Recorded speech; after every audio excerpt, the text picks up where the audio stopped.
Macam mana kita nak timbulkan rasa qanaah, cukup dengan apa yang ada. Kita, Allah dah bagi dah lah ni, beli dah rumah. Bila tengok rumah yang besar lagi, teringin ke tak teringin?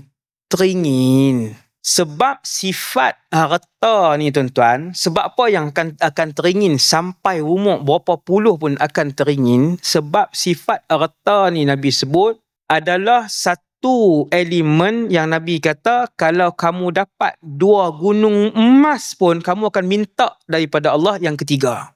Siapa ajak ni? Rasulullah SAW. Nabi bagi tahu. Betul tak benda tu dalam realiti kita? Betul ya Rasulullah. Hang menega 4 syarikat, hang akan buka yang kelima. Hang dah ada 13 syarikat, pendapatan sebulan dah 100,000 lebih. Dia nak lagi tak? Dia nak.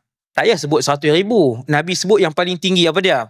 Nabi kata seandainya kamu telah pun memiliki 2 gunung emas. Sebab tu kalau tuan-tuan ada kawan-kawan yang kaya, tuan-tuan akan tengok, dia takkan pernah berhenti. Dia takkan kata, Alhamdulillah Ustaz cukup dah, lega nak duduk saja dah lah ni.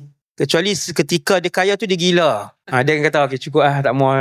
Sifat manusia dia nak lebih, dia mesti nak lebih. Macam mana nak qanaah? Qanaah berasa syukur dan cukup dengan yang ada. Jawapan dia tuan-tuan, kita yakin bahawasanya nanti ada akhirat. Ingat saja yang Allah uji ni, kejar hak kekal abadi.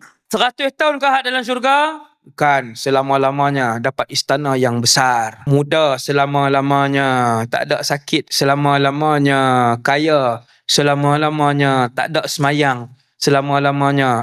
Betul ke Ustaz? Ya.